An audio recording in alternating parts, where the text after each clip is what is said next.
My name is Amelia Carter. I'm 39 years old. If you've ever spent nearly a decade building something that most people only see from the surface, then you'd understand how I feel. I was never the kind who liked attention or needed to be called a star in the company. I just wanted to do my work with integrity and see it matter. But in the corporate world, that's rarely enough. I joined Mason and Hartwell Logistics 8 years ago, starting at the lowest rung in operations. The company was a mess back then: broken distribution chains, delayed shipments, canceled contracts, and no one willing to take responsibility. I was the new hire, no family ties, no connections, just a bit of logistics experience from smaller firms and a habit of staying late. I believed that if I worked hard enough, someone would notice. I remember one winter evening, long after everyone else had gone home. The office lights were off when CEO Richard Mason happened to walk by. He stopped behind me, glanced at the spreadsheets covering my screen, and asked, "What are you working on, Carter?" Without turning around, I said, "Trying to figure out why we lose 3% of revenue every quarter just because of late deliveries." He chuckled. "You think you can fix that?" "I don't think," I said. "I know I will." 3 months later, I did, and from that moment, he started to trust me. I never had an Ivy League degree, but I understood how supply chains really worked and how people broke them through arrogance or shortcuts. I wasn't charming, but I knew how to make a system run clean. Bit by bit, I built a place for myself. By year 3, I was promoted to regional operations lead. When we landed the Atlas Industrial account, the biggest client in company history, Richard shook my hand and said, "Carter, you're the backbone of this company. One day, you'll be in the executive suite." I believed him. Back then, I truly thought that hard work would be enough. The company grew. 2 new branches, 30% annual revenue growth. I never asked for a team of my own, but I earned loyalty. My staff knew that as long as Amelia stayed, everything would be fine. I never demanded more than what I had, but deep down, I knew I had earned a seat at the table. Richard often said in meetings that I was the one who keeps the wheels turning. He said it warmly, as if it were praise. But sometimes, praise is just a leash disguised as kindness. The culture at Mason and Hartwell was no different from most American corporations. Proximity to power mattered more than performance. Those who played golf with the bosses moved faster. I didn't. I didn't go to cocktail parties, didn't joke around with executives, didn't call Richard rich like everyone else. I just worked. I believed results would speak for themselves. Looking back, that might have been the most naive thing I ever believed. Near the end of my 7th year, Richard began talking about Project Helios, a large-scale expansion to the Western markets. It was the opportunity I'd waited 8 years for. I wrote the first proposal, built the operational model, calculated the budgets, and presented it to the board myself. After the meeting, Richard pulled me aside, placed a hand on my shoulder, and said, "If Helios gets approved, you'll lead it, I promise." I didn't just hear it, I believed every word. For the next 6 months, I lived for that project. No vacations, constant travel, supplier meetings, risk plans, every detail handled as if my future depended on it, because it did. Then I started noticing small changes. Richard left early more often. He mentioned an old name, Charles Brooks. I heard they were college friends, and that Brooks was considering a major investment in Helios. At first, I was glad. The project needed capital. If Brooks funded it, we could finally move forward. But soon the rumors started. Charles had a son, fresh out of Stanford's MBA program, looking for a real-world opportunity. And apparently, Richard and Charles had been seeing a lot of each other, mostly on the golf course, where million-dollar deals are sealed with a handshake and a smile. I didn't think much of it until one morning, during an internal meeting, Richard announced a strategic restructuring of the Helios team. He said the project needed a new generation of leadership, dynamic, creative, unbound by old patterns. The room went silent. A few glances drifted my way, then quickly turned elsewhere. I didn't react. I just sat there quietly, but inside, something cracked. That night, I stayed in the office longer than usual. Outside the glass windows, Chicago was covered in snow. I poured myself a cup of coffee, staring at the scattered city lights, and thought about Richard's words. One day, you'll be in the executive suite. Maybe that day would never come. What I didn't know was that while I still believed in fairness, somewhere on a golf course, a decision had already been made, and I was about to become expendable in the very thing I'd built. I turned off the lights, gathered my thick Helios files, and whispered to myself, 8 years. I've always believed good work speaks for itself. Maybe it's time I learned to speak for it. Across town, Richard Mason was raising a glass with his old friend. They talked about Helios, about the future, and about bringing Evan, Brooks's son, into the company as a promising start for both sides. I had no idea that my future had just been traded away with a perfect swing of a golf club. I don't know if you've ever been in my place, working hard, believing in a promise, only to realize one day that everything can be decided in a meeting you weren't even invited to. Maybe you have. Maybe you're living that moment right now, quietly doing your best, hoping your effort will be seen. If so, tell me where you're listening from. Maybe it's a small office, a late night commute, or your car on the way home.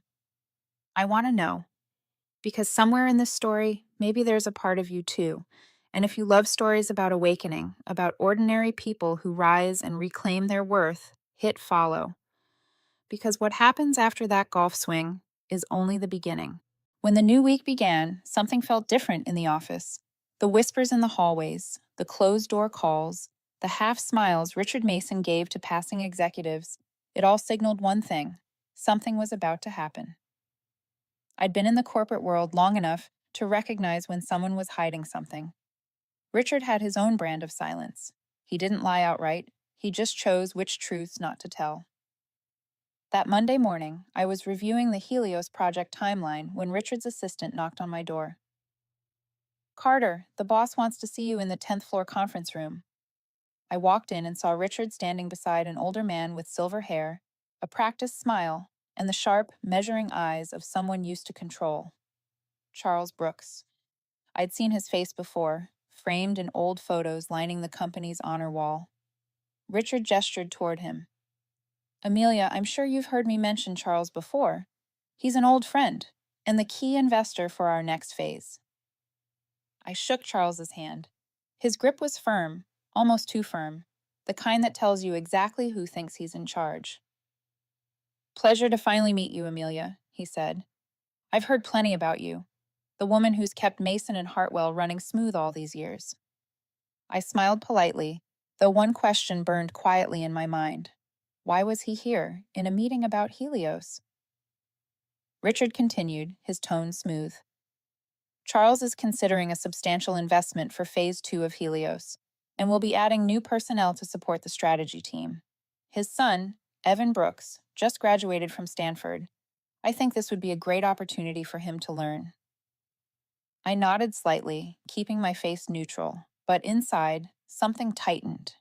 It wasn't about having a new team member, it was about the way Richard said it. So casually, as if someone could walk into the project I'd built from scratch and claim a piece of it without question. That afternoon, Evan arrived. Young, confident, wearing a suit so new it still held the tailor's creases. When introduced, he flashed a bright smile. "You're the one my dad says this place couldn't survive without, right? It's an honor to learn from you." I smiled faintly. "I just do my job. Think of this as your real-world classroom." For the first few weeks, I trained him. He was smart, or at least knew how to sound like it. But what Evan lacked was experience. He talked about disruptive thinking and innovative frameworks, while what we needed was reliability and precision. Stability, not another MBA presentation. I corrected his proposals more than once, but he only laughed. "Sometimes you've got to take risks to stand out," he said. I replied quietly, "In logistics, standing out isn't always good, especially when it costs millions in errors." What stood out more than Evan's inexperience was Richard's indulgence. He invited Evan to executive meetings, seated him beside major clients, places I used to lead. During one strategy session, Richard turned mid-discussion and said, "Evan, I'd like your take on this. Young people like you understand the market better than anyone. The room went still. I didn't react, but inside I felt the ground shift. I was watching myself being replaced in a game I never agreed to play. A few days later, I got an internal notice.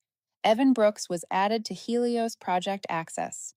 Full editing permissions. I reread it twice. My hands went cold. No one asked for my approval. No one even thought it was necessary.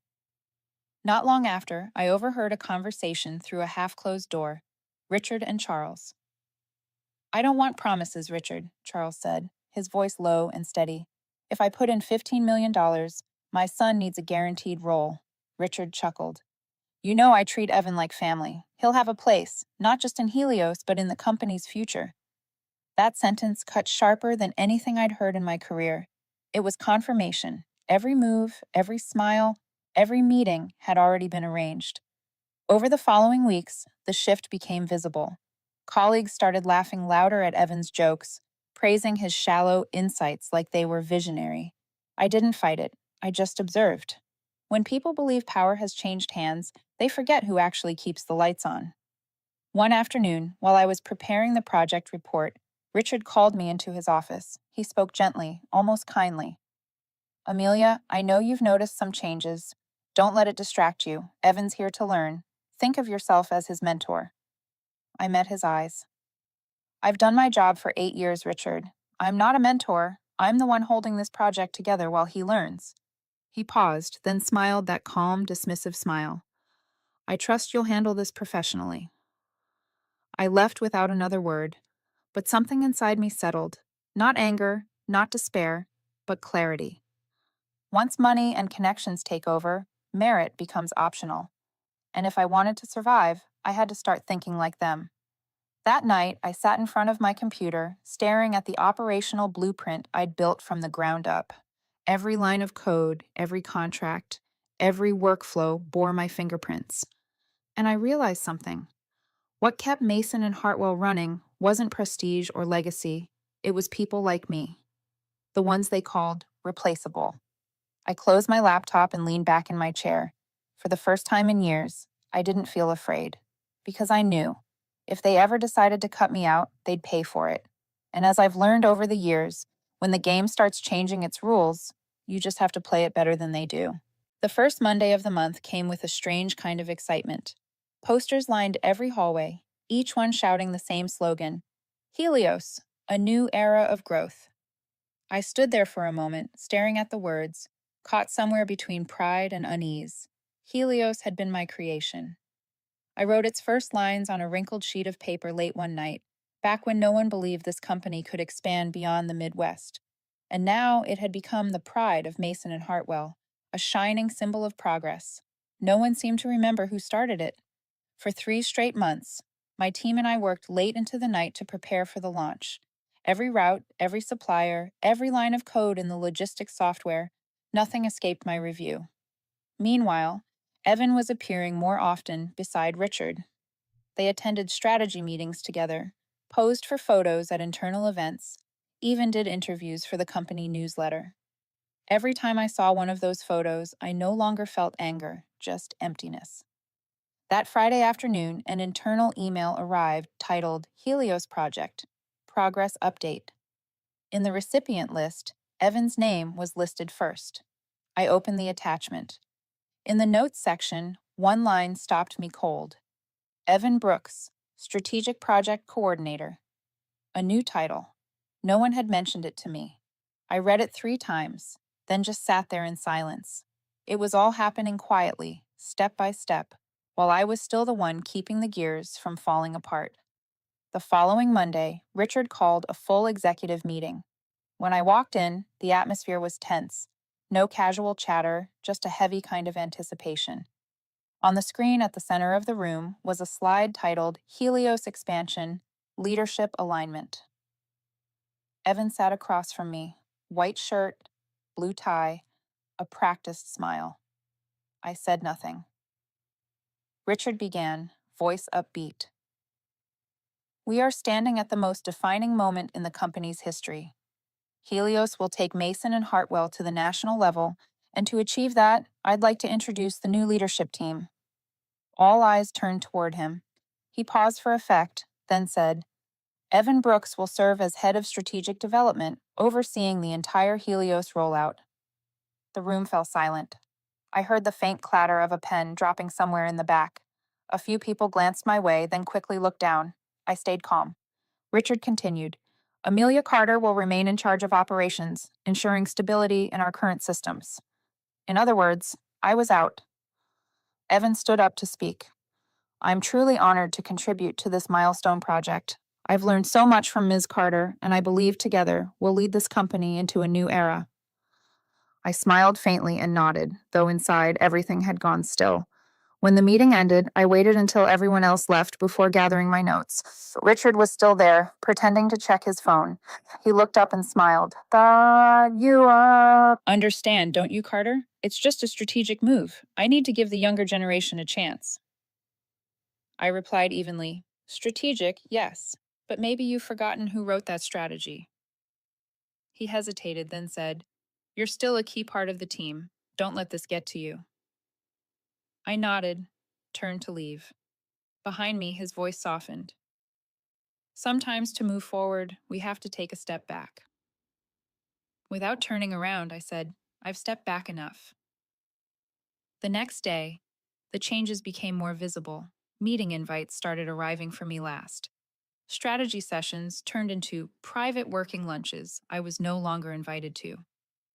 Evan began signing off on project memos, even the ones I'd written. One afternoon, a junior staffer brought me a printed document. Ms. Carter, this one's from Mr. Evan, right? He asked. I glanced at it. It was my plan, just with his name at the top. I smiled. Yes, it is now.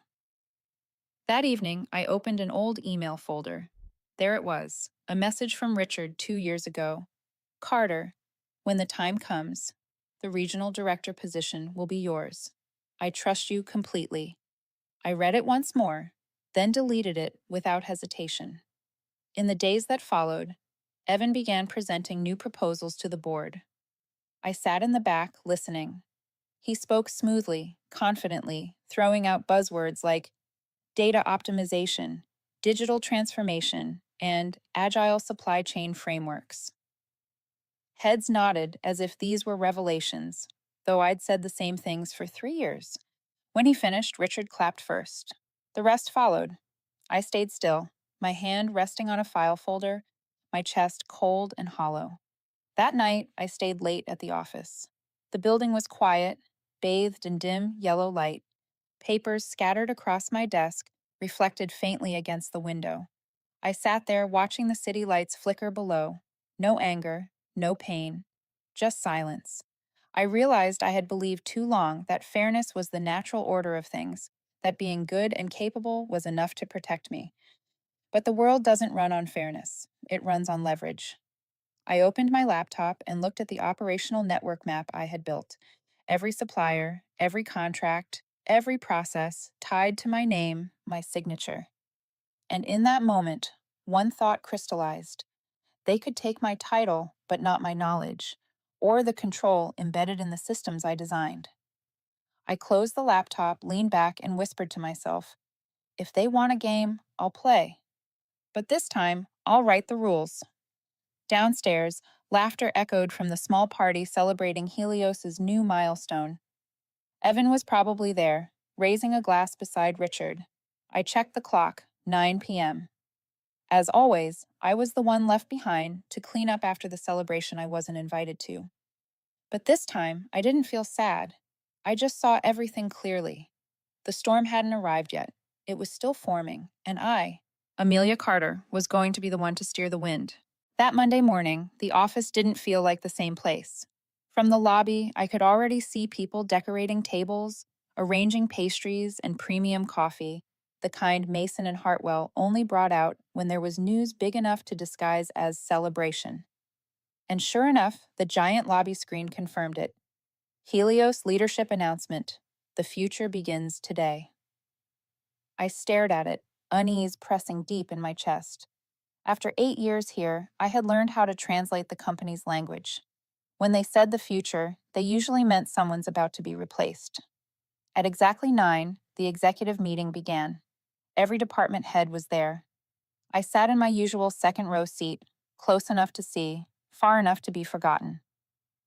Richard Mason entered, looking more alive than I'd seen him in months. Navy suit, red tie, the same color he always wore when he was about to make a big announcement. Behind him followed Evan Brooks, wearing almost the same outfit, though his eyes betrayed a flicker of nerves. Richard stood before the projection screen and began in his confident, rehearsed tone. Ladies and gentlemen, today marks a defining moment for Mason and Hartwell.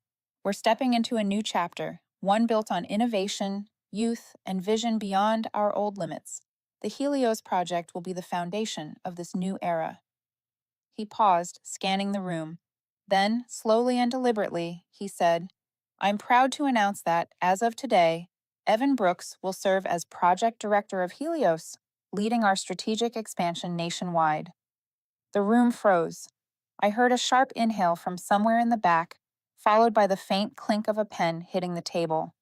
Evan stood, smiling awkwardly, clearly still processing the title he'd just been handed. He gave a few trembling lines about new vision, leadership trust, and the company's next frontier, sounding like a student reading from flashcards. I sat still. No expression. Inside, everything shattered and yet felt painfully clear. Months of sleepless nights, thousands of lines edited, countless crises fixed, all reduced to a handshake, a smile, and polite applause. When Evan finished, a few hesitant claps echoed through the room. I joined them. 3 quiet taps, polite and precise, enough to look composed. Richard smiled, satisfied. He didn't look at me once. The meeting ended. Groups formed quickly, voices low, laughter forced. Some people avoided my eyes. Others congratulated Evan, their words hollow and practiced. I gathered my papers slowly, keeping my breathing even, though my hands trembled slightly. As I turned to leave, Richard called out behind me, Amelia, wait a second. I stopped. The room was empty now, just the two of us. He took off his glasses, stepped closer, voice lowering into that tone of fake warmth I'd heard too many times.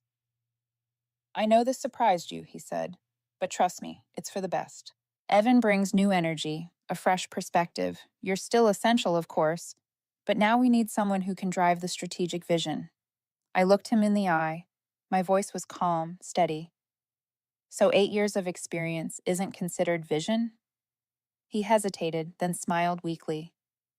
You know what I mean, Carter. You're the foundation, and he's the one building the future. You both matter. I replied without blinking. I built the foundation. But if the walls go up in the wrong direction, the whole house will fall. For a moment, he said nothing. His expression faltered, then he straightened up, regaining his authoritative tone. I trust you'll stay professional. Don't let emotions cloud your judgment. I nodded once, turned, and walked out. The door closed behind me with a soft click. I stood alone in the hallway, lights reflecting off the polished floor. I felt like I'd just watched the quiet death of something I used to believe in. Not anger, not sorrow, just an emptiness so deep it echoed. The kind that comes when you've spent years building a bridge, only to be told you're not worthy to cross it. That night, I stayed late. The office was dark, the glow of my monitor painting faint light across the files stacked on my desk. I opened the folder that held the first Helios draft, the one I'd written from scratch. Every number, every clause, every fixed error carried my fingerprints. But now, my name was gone from every report. I leaned back, breathing slowly. In my mind, I saw Richard and Charles Brooks on the golf course, laughing, shaking hands. And then Evan, the man with new energy. If they thought I'd accept this quietly, they had underestimated me. I wasn't the type to endure forever. I was the type who waited for the right moment to strike back. I opened a new folder and typed the name, Helios Internal, Legal Access Draft. Then I began reviewing each contract, every legal clause. I knew the agreements I'd signed with suppliers, lines of text no one else understood, leverage buried deep in the fine print. I knew where the pressure points were, the kind that could freeze an entire operation if pulled. By the time the clock hit 11, I saved the final document and closed the laptop. I stood, looking around the silent office. Outside, rain fell against the glass, soft but relentless. They want to play, I whispered. Fine, but I'll be the one writing the rules. I turned off the lights. The room went dark except for the faint glow of the building across the street. Inside me, there was a strange calm, like the still surface of a lake right before a storm, because I knew, when morning came, nothing would ever be the same again. After that night, something in me changed. I no longer worked with the eagerness of someone trying to prove her worth. I worked with the precision of someone who knows she's in a war, and that victory doesn't come from noise, but from silence at the right moment. I started arriving at the office earlier than anyone else, so early that the lights hadn't even switched on. People thought I was trying to move past the shock, trying to appear normal. But I wasn't recovering. I was preparing for something no one would see coming. I began collecting data, not company secrets, but everything that fell within my responsibility. Contracts, partnership clauses, transaction records, system access logs, supplier communications. Every file, every email, I copied into my personal drive. I wasn't stealing. I was preserving what 8 years of my labor had built. And when I reviewed it all, I noticed something fascinating. In at least 12 of the major supplier contracts I'd negotiated, my name was listed as the exclusive point of contact between Mason and Hartwell and those vendors. That meant no request, amendment, or approval would be valid without my authorization. No one else's. Not Evans, not Richard's, just mine. I remembered the first deal I'd ever signed, with North Axis, our most critical supplier. Richard hadn't even bothered to read the agreement. He'd simply said, "Go ahead and sign it, Carter. I trust you." Those words, now, were the sweetest form of irony I'd ever known. I kept working as usual, maybe even more cheerful than before. I laughed just enough, nodded when expected, and no one suspected that inside me, a plan was taking shape. Evan still stopped by my office to ask absurdly simple questions like, "Hey, how do I check cross-regional supply synchronization?" I'd smile, explain, and even draft a written process for him. But every time he left, I'd jot a note in my private log, small details he'd inevitably mess up once I was gone. A week later, Richard summoned me to his office. He sat behind his desk, still trying to look composed, but his eyes were searching. "Carter, I know you're not happy," he began, "but don't let this affect your work. I need you to focus on supporting Evan during the transition." I stayed silent, letting him finish. He continued, "You're experienced. You understand Helios better than anyone. Treat this as an opportunity to show leadership. Don't turn yourself into someone bitter." I smiled faintly. "I'm working as I always have, sir, but I don't believe someone needs to prove leadership by training their replacement." He froze for a second. I met his eyes and went on, "I've learned the most important lesson Mason and Hartwell could ever teach me. That a person's value isn't determined by their ability, but by their connections. Thank you for that. It helped me see things clearly." Richard's expression hardened. "Careful, Carter. I hope you haven't forgotten who gave you your start here." "I remember," I said evenly. "And I also remember who took advantage of it." His jaw tightened. "You don't want to destroy your own career. This company may be small compared to the world out there, but its reputation isn't. I can help you, or make sure you struggle to find another place." I stood, voice calm. "I don't plan on destroying myself, Mr. Mason. I just plan on stopping others from destroying my work." Then I walked out, leaving him silent for once. For the first time, I saw the confidence drain from his face. He knew I wasn't bluffing. From that day on, I worked with an almost surgical detachment. I finished pending processes, signed off on key documents, and quietly sent formal notices to all suppliers, reminding them that any transaction related to Helios required my personal approval within the next 30 days, per contractual policy. I wasn't sabotaging anything. I was just enforcing the rules. Evan began to look uneasy. He came to my desk more often, confused about why certain requests weren't getting approved. I explained kindly, adding, "That's the policy. You'll need to route it through me." He'd nod, thank me, still puzzled, never realizing this was only the opening move. That weekend, I stayed late at the office, watching the city lights flicker beyond the glass. I knew Richard would soon try to push me out, but the thought no longer scared me. I was ready. I had the data, the authority, and, most of all, the calm he never expected. I opened my notebook and wrote one simple line. When people start believing they can't lose, that's when they lose everything. I closed it, turned off the lights, and left. Richard thought he'd sidelined me, but he didn't realize that in the silence he'd forced on me, I was quietly reclaiming every piece of power he'd underestimated. The next morning, I passed Evan in the hallway. He smiled politely, the way young professionals do when they still think the world plays fair. I nodded back, watching him walk away. In my mind, one thought echoed clearly. He wasn't my enemy. He was just a pawn placed on the wrong square, and I, the player they'd pushed off the board, was about to make the entire game collapse with one single move. 3 weeks after Evan's appointment was announced, everything at Mason and Hartwell appeared to be running exactly according to Richard's plan, at least on the surface. Internal emails from communications praised Helios, a monumental step in our national strategy. Company articles showed photos of Evan shaking hands with investors, captioned with phrases like, "The spirit of innovation, the youth of Mason and Hartwell." I read every word without anger, without bitterness. Everything was unfolding just as I expected, along the path I had quietly mapped out. Beneath the surface, though, the system had started to fracture, tiny cracks spreading quietly, irreversibly. Evan, despite his forced confidence, was beginning to stumble.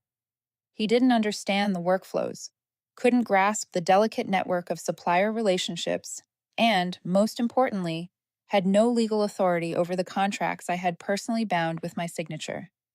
By Monday, the purchasing department reported that a major shipment was on hold because North Axis refused to process the order. Within minutes, Evan appeared at my door, clutching a stack of papers. "Ms. Carter, they said they need your confirmation before moving forward." I glanced at the documents and said calmly, "That's correct. The contract specifies that all North Axis transactions require my written authorization until a legally approved transfer takes place."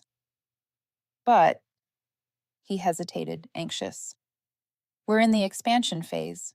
They said if it's not resolved in 48 hours, the supply chain will stall." I looked him straight in the eye, my voice steady.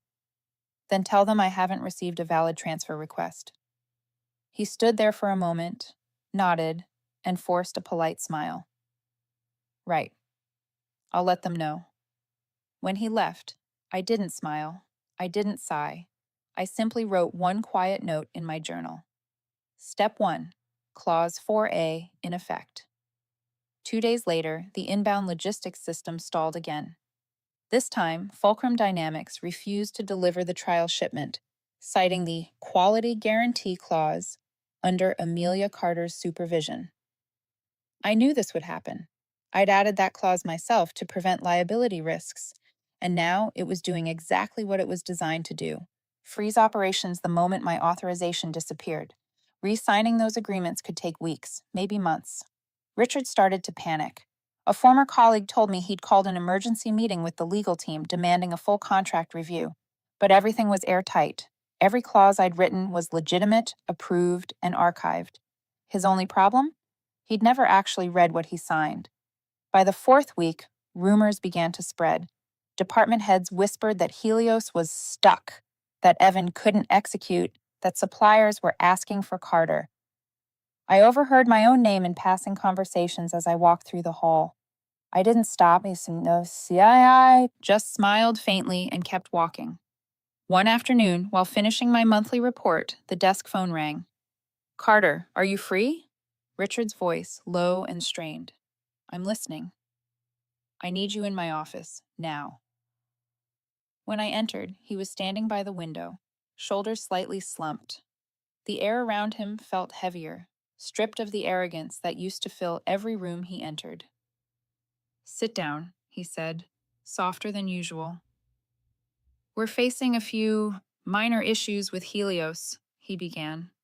"Some suppliers are slow to respond. I'm told a few contracts require your authorization. I assume there's been some misunderstanding. There's no misunderstanding, sir, I replied evenly. All terms were approved and filed. If needed, I can provide copies. He narrowed his eyes, forcing a tone of calm diplomacy. You know I don't want trouble. If you cooperate, everything will return to normal quickly. I'll make sure your contributions are properly recognized. I studied him for a long moment. What kind of cooperation do you need from me? He paused, then said, just a temporary authorization. Sign off once so Evan can process the pending orders. That's all I'm asking. I tilted my head slightly, my voice gentle, but my eyes sharp. I'm afraid I can't do that. You know the rules. All transfers must go through legal. If I sign temporarily, I'd be violating the very contract I created. Silence. I watched his jaw tighten, his hand curl into a fist against the desk. What are you doing, Carter? He said, voice low and tense. What are you trying to prove? Nothing, I said softly. Just following the compliance policy you once praised me for. The silence in that room was so heavy, I could hear the second hand of the clock ticking behind me. Finally, he said, remember, I gave you everything. I stood, met his eyes, and replied, no, you gave me a chance. Everything else, I earned. And if you haven't realized it yet, you're about to learn something new about power. It doesn't live in the corner office. It lives in the hands of the person who can make the system stop. Then I turned and left without looking back. As I walked down the hall, I saw Evan speaking with the tech team, trying to appear composed. His face was pale. He didn't know it yet, but within a week he'd be facing the real storm, when the entire network would grind to a halt over a single missing signature. That night, my phone buzzed with a message from someone in finance. North Axis has stopped shipping. Fulcrum's demanding new confirmation. They said they'll only deal with you. Mason's furious. Be careful. I typed back one short reply. I don't need to be careful. I just need to be patient. Outside my window, Chicago glowed under a cold wind sweeping through the glass. I whispered to myself, almost smiling. They wanted a lesson in innovation? Fine. But they're about to learn something far more important. Every empire has a limit, and theirs happens to have my name on it. 3 days later, the Helio system officially collapsed. Not in some cinematic explosion, but through a slow chain of tiny malfunctions that spread across the company like an incurable disease. It began with unanswered emails, unsigned purchase orders, and shipments stranded at ports because no one held the legal authority to clear them. Then came the suppliers, insisting they would only work with the original signatory, me. Evan couldn't intervene. Every access point he touched was blocked by the very system I had designed. By the end of the week, more than half of Helios's operations were frozen. Departments began to panic. Sales couldn't close deals because there was no product. Finance couldn't release payments because invoices were suspended. The tech team fielded endless calls from angry clients. And then, inevitably, came the all-hands emergency meeting. That morning, I entered the boardroom with everyone else. The air was thick and heavy. Richard sat at the head of the table, drumming his fingers, tension visible in every movement. Evan sat beside him, staring at his laptop, pale and sleepless. Richard began, trying to sound composed. We're experiencing a few operational challenges. I want everyone focused on solutions, not blame. A voice from the far end cut through the room. With all due respect, Mr. Mason, this isn't a minor challenge. We're losing $2.3 million a day because transactions can't be completed.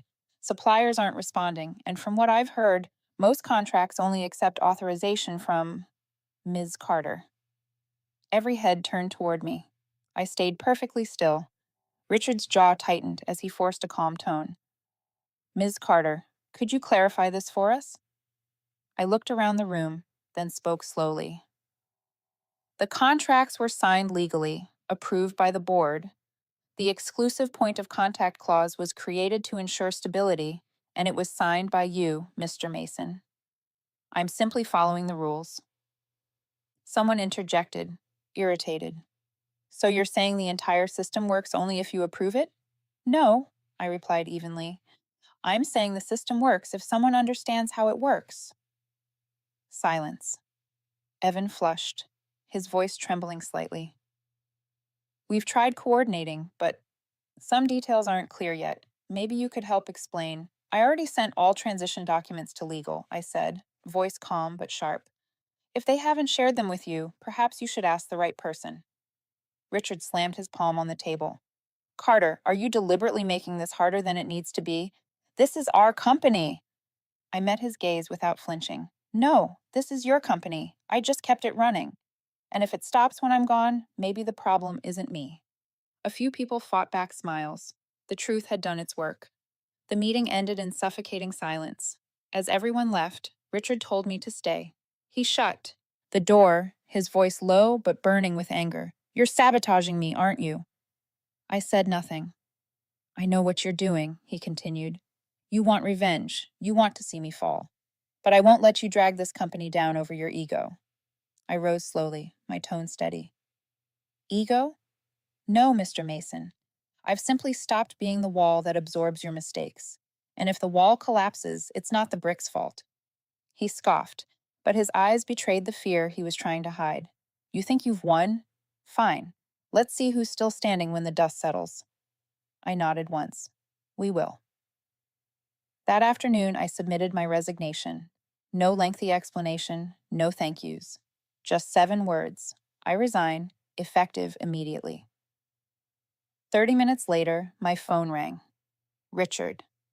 I didn't answer. He called again, then again. Finally, an email appeared. Carter, you're burying yourself. No one in this industry will touch someone who abandons ship mid-crisis. I'll make sure of it. I read it and smiled. That night, I sent a round of brief, professional emails to every partner and supplier I'd ever worked with, informing them of my departure from Mason and Hartwell and thanking them for their collaboration. Minutes later, the first reply came from Janet Lee, COO of North Axis. Amelia, if you plan to start your own firm or consult independently, we want to be your first client. Then came Fulcrum Dynamics, then others. They didn't need to know what had happened inside the company. They just knew that the person who kept everything running had left, and they wanted to follow her. That night, I didn't sleep. I sat by the window, watching Chicago's Black River shimmer with scattered lights. There was no anger left in me, no triumph either, just a quiet certainty. Tomorrow, when I was no longer at Mason and Hartwell, they'd finally understand the value of the presence they had taken for granted. I whispered to myself, tomorrow, they'll learn the lesson I learned too late. No one is truly irreplaceable, except the person they thought was easiest to replace. And they did. The next morning, I woke up in my small apartment, brewed a cup of coffee, opened my laptop, and typed the first line of a new plan. Carter Consulting, Independent Logistics Strategy. I didn't need the old company. I just needed a new beginning, this time under my own name. I left Mason and Hartwell on a gray Monday morning in early March, when Chicago still refused to let go of winter. There was no farewell, no company-wide email. I simply placed my badge on the receptionist's desk, walked out, and listened to the soft click of the revolving door behind me. A clean, final punctuation mark. That morning, I sat in a small cafe on Dearborn Street, opened my laptop, and began sending my first emails to former partners. I wrote simply, Hello, this is Amelia Carter. I've left Mason and Hartwell and am now offering independent consulting in supply chain strategy. If your company needs assistance, I'd be happy to collaborate. Within 2 hours, my inbox was overflowing. North Axis requested a virtual meeting that very afternoon. Fulcrum Dynamics wanted help auditing their internal logistics system. Even Hexler Group, the most demanding client Mason and Hartwell ever had, asked if I'd be available for an exclusive 3-month consultation. I stared at the screen, my hands trembling slightly.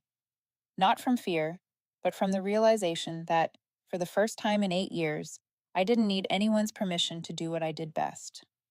3 weeks later, Carter Consulting was officially registered. I rented a modest office in an old downtown building, just enough space for 3 people, myself, a newly graduated assistant, and a young analyst who had once worked beside me at Mason and Hartwell. We had no logo, no fancy conference room, but we had something most corporations had long lost: our clients' trust. Every day, a new contract arrived. Not because we were cheaper, but because people wanted to work with someone who replied to emails at 2 a.m., someone who didn't say, "Let me check," when things broke, but "I'll fix it now." Word spread quickly. Within a month, I was consulting for 5 major companies. Growth came so fast it almost scared me. Meanwhile, Mason and Hartwell was in free fall. News began leaking out, suppliers refusing to cooperate, projects falling behind schedule, and their largest client, Hexler Group, issuing a formal warning about reviewing future collaboration viability. I didn't seek that information, but people sent it anyway, quietly, as if to say that justice was slowly finding its way home. One afternoon, Janet Lee from North Axis called. "Amelia," she said, her voice bright with amusement. "They called me this morning. Richard Mason wants to reinstate the old contract. I told him plainly, we only work with people who solve problems, not the ones who create them." I laughed softly. "I'm guessing that didn't go over well." Janet chuckled. "No, but it was the truth. They've been lost since you left." After the call ended, I sat by the window, watching the sunset spill gold across the river. I didn't feel triumphant, just lighter, because finally the right things had found their proper place. But it wasn't over yet. A week. Later, my phone rang. Unknown number. I almost ignored it, but instinct made me answer. The voice on the other end was low, familiar. "Amelia, it's Richard." I paused a few seconds before replying. "I know." He inhaled sharply. "I'm not calling to argue. I'm calling to discuss business. We're in trouble with Helios. Suppliers aren't cooperating. Clients are threatening to pull out. I thought, maybe you could help." I let him speak, then asked gently, "Help how?" "You could come back, just temporarily. Advise Evan, stabilize the system. I know things ended badly, but think about the company, about the people losing their jobs." His voice carried sincerity, but I knew better. That wasn't regret, it was desperation. "I'm not coming back, Richard," I said. "I didn't leave out of anger. I left because I didn't belong there anymore. But if you need my help, we can discuss a consulting contract." Silence stretched on the line before he asked quietly, swallowing pride, "How much?" I opened my notebook, wrote a few quick notes, then said, 300,000 for 3 months, paid up front, no negotiation, and all Helios-related authority comes through me. Richard said nothing. The line went still for so long, I thought he'd hung up. Then, hoarse, he answered, "Send the proposal. I'll review it." "I'm not sending a proposal," I replied. "I'll send a contract. If you sign, I'll start immediately." We ended the call without saying goodbye. 10 minutes later, I sent the contract. 30 minutes after that, the payment hit my account, along with a short email that read, "Consider this our retainer." I stared at that line for a long time. No bitterness, no satisfaction. Just the quiet knowledge that a circle had finally closed. 3 days later, I walked back into Mason and Hartwell's headquarters. Not as an employee, but as the independent consultant they were now paying to listen to. As I entered the lobby, heads turned. Some faces showed surprise, others avoided eye contact. Across the room, Evan stood by the wall. Our eyes met. He gave a small nod, the nod of someone who knew that balance had been restored. I walked straight into the boardroom, where Richard and the executives were waiting. He looked older, his voice rougher. When he saw me, he stood and offered his hand. "Thank you for coming," he said. I shook it firmly. "You're welcome. Let's fix what you broke." For a second, the room froze. Then, as I began presenting my recovery plan, the tension dissolved. No interruptions, no doubts. Because for the first time they understood. The woman they had dismissed wasn't just a good employee. She was the foundation they had torn down, and now had to pay to rebuild. The meeting ended after 3 hours. As I stepped into the hallway, Evan approached quietly. "Thank you," he said. "You didn't have to do this." I smiled. "I'm not doing it for them, Evan. I'm doing it for the people still fighting to keep their jobs, and for myself. Because sometimes the best revenge isn't destruction, it's making them pay to watch you succeed." Evan nodded, eyes full of respect. I walked away through the brightly lit corridor, feeling the invisible line I'd just crossed, from being underestimated to being indispensable. My story wasn't over, but at that moment I knew I had won. Not through anger, but through the calm certainty of someone who finally knew her own worth. 3 months later, Mason and Hartwell was no longer the empire people once spoke of with reverence. Helios, Richard's golden child, the project he flaunted to every investor in the financial circuit, now existed somewhere between life and death. And yet, thanks to the recovery plan I'd put in place, the company was still standing. Barely, but standing nonetheless. I hadn't saved them. I'd saved the people who still believed in their work, the operations staff, the tech teams, the ones who stayed up through the night fixing small errors no one would ever thank them for. They deserved that chance, not the ones who signed plans they never read and called it leadership. The final meeting of my consulting contract took place on a Friday morning. I arrived on time, as always, carrying a near 100-page report. The conference room was bright with sunlight, but the air no longer held that heavy tension of my first days back. Evan sat in the corner, taking careful notes. Richard looked older, thinner, weary, the kind of tired that sits deep behind the eyes. The look of a man who'd spent years giving orders, now forced to listen. I presented the last of my findings, my voice calm, without pride.